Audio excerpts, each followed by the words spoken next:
오늘은 그 일제강점기에 우리 한국의 한국인 의학도 그다음에 또 우리 의사분들이 어떻게 의학을 배우고 또 연구하고 또 그러면서도 어떻게 또 민족의식, 애국심을 잃지 않았는지 계속 유지해 나갔는지 그리고 또 어떻게 실천을 했는지 이런 내용들을 좀 살펴드릴 거고요.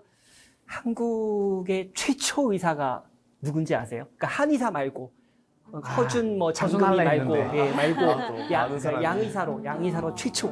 양의사 최초의 의사. 모릅니다. 그죠? 감도 안 잡히시죠? 네. 그러면 혹시 서재필은 아시죠? 아, 서재필 선생님은 독립신문. 알죠. 독립신문. 그죠? 그 서재필이 최초 의사예요. 아. 이 서재필이 갑신정변의 이제 주도자였고, 그래서 이제 실패하면서 역적이 됐잖아요. 네. 그래서 이제 일본 거쳐서 미국으로 망명을 이제 한 다음에 이 서재필이 이제 의과대학에 들어가서 미국에서 의사가 됐습니다. 여기 사진 보시면요. 미국의 한 그 야간 의과대학이에요. 근데 거기 졸업사진인데 저기 저 파란 동그라미 네. 저분이 이제 서재필입니다. 서재필. 키가 크네요. 그러니까 의사가 되고 나서 우리 국내에 다시 들어와서 독립신문을 만드는 거예요. 네. 예, 예. 문신립독. 그래서 이제 한국인으로 최초 의사인데 다만 이 서재필이 우리나라에서 그러니까 의사로 활동한 적은 없어요. 그러니까 미국에서 의사가 된 다음에 미국에서 병원도 차려보고 뭐 병리학자도 돼보고 이제 이런 건 있는데 우리 한국에서는 없습니다. 그러니까 계속 미국에서만 이제 활동을 했기 때문에 그런 점은 있고요. 그러면 한국인 최초 여의사 누굴까요? 최초 여의사. 혹시 모르세요? 최초 여의사. 최초 네, 여의사. 혹시 모릅니다. 모릅니다. 저분의 이름은 김점동입니다. 김점동. 김점동인데 귀여운데요? 우리가 이제 아는 거는 박에스더죠. 박에스더. 김점동이 본명인데 어떻게 박에스더가 됐느냐 이게 좀 신기하실 텐데 박에스더는 들어봤는데. 교회에서 세례명이 에스더예요. 근데 왜 성씨가 바뀌었느냐? 성까지 바꾼. 남편이 박씨성이고 미국식으로. 저 때만 해도 미국식으로 해서 결혼을 하면은 남편 성을 따랐어요. 이 교회 쪽에서는.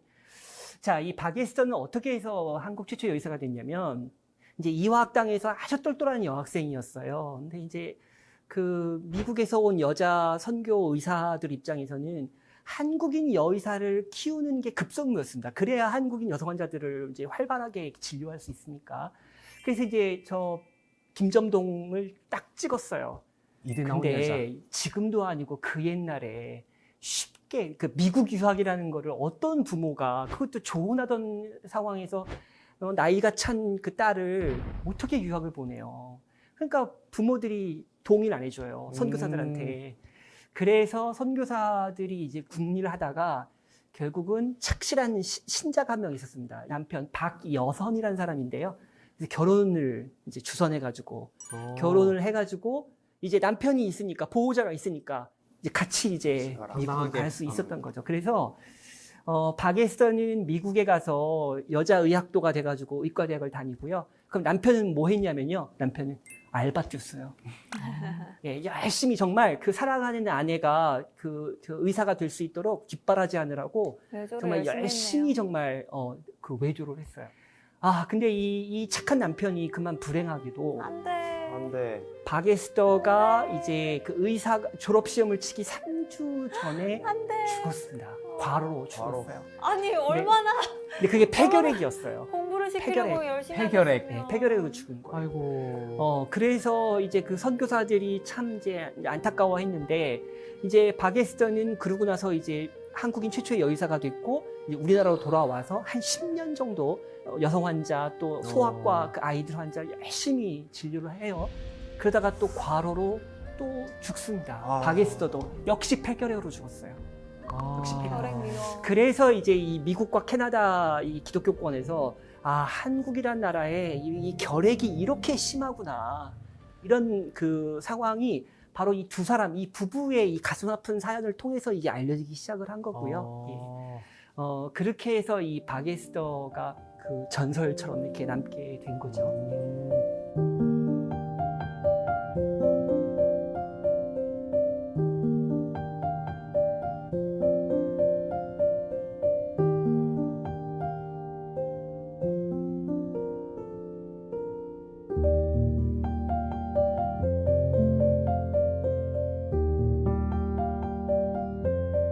일제강점기 의학도의 이제 그 민족의식과 항일운동이 어땠는지를 제가 좀 짚어드릴 건데요. 우리가 이제 일제강점기 의학도, 그러니까 의과대 학생들은 그 의사라는 직업을 이제 원해서 의과대학에 갔잖아요. 그러면 사회경제적으로 성공하는 거, 아주 편안하게 안정적으로 살 수 있는 거, 이걸 원해서 갔을까요? 어쨌든 약간의 부유층이나 상류층들이 교육할 수 있는 여건이 돼서 의학도의 길을 갈 수 있지 않았을까? 그러면 일제와 친하게 지내지 않고 그런 모든 것들을 누릴 수 있었을까? 이런 생각이 좀 들기는 해요. 자, 우선 이제 요 신문이 일본 아사히 신문의 이제 1919년 3월 7일자 기사인데요. 자, 요 신문 보도가 3.1운동을 최초로 보도한 어허. 기사입니다. 그러니까 3월 1일부터 6일까지만 해도 이 3.1운동에 대한 보도가 다 통제됐어요. 예, 그러니까 언론에 내보낼 수가 없었는데 그 일본 정부에서 3월 7일부터 보도할 수 있도록 이걸 허용한 겁니다. 그래서 저게 최초의 기사고요. 그 제목이 뭐냐면 조선 각지의 폭동. 사실 일본인들 입장에서는 이제 폭동인 거죠. 우리 입장에서는 3.1운동인데 저 안에 유독 경성의학전문학교가 비중 있게 설명이 돼 있어요. 근데 경성의학전문학교가 뭐냐면 지금으로 말하면 서울대학교 의과대학이거든요. 3.1운동 당시에 이제 각 학교 학생 대표들이 모여서 3.1운동을 준비하거든요. 그래서 뭐 지금으로 말하면 서울법대도 있고 그다음에 연세대도 있고 고려대도 있고 그런데 바로 서울의대, 그러니까 경성의학전문학교 학생 대표들이 있더라는 거죠. 그래서 보시면 김형기, 한의건, 김탁원, 최경화, 나창원 이런 학생들이에요.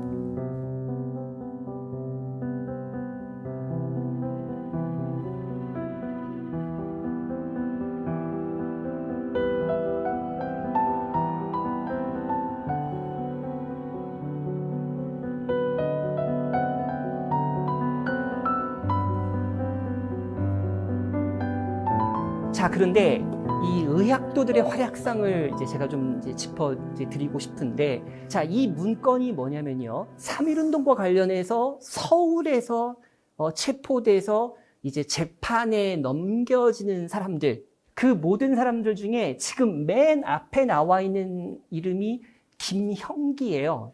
경성의학전문학교 4학년. 가장 학생. 주동자. 그렇죠. 맨 앞에 있습니다. 저 예심 종결 결정이라는 게 이제 제목, 저 문건의 제목인데요. 저 문건에 올라 있는 사람이 전부 210명이에요.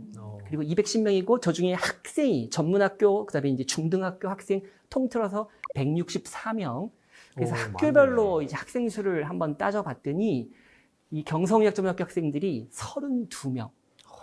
당시 한국인 전체 학생이 208명이었는데 그 중에 32명, 약 15%입니다. 그래서 숫자로 보나, 그 다음에 비율로 보나 의학도들이 제일 많아요.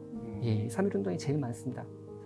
그 중에 또 한 사람이 이제 이익종이라는 이제 학생인데 2학년이었는데 이제 체포돼서 지금 형무소에 가 있는 상황에서 이제 죄수복을 입고 지금 사진을 찍었죠.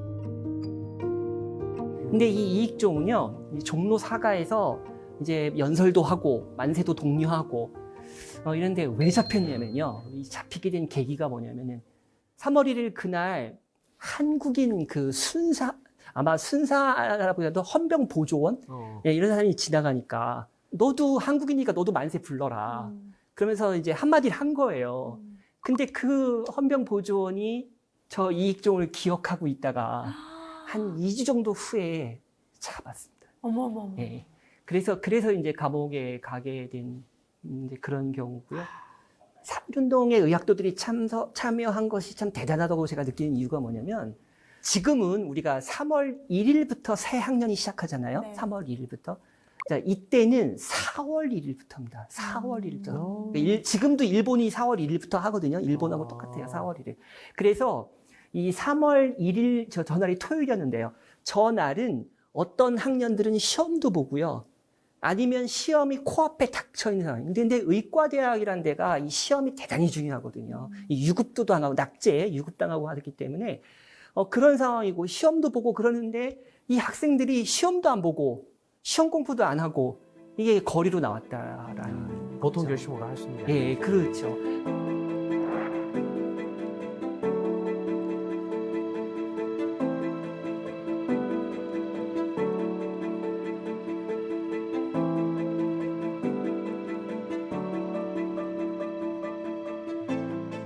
자, 그러면요.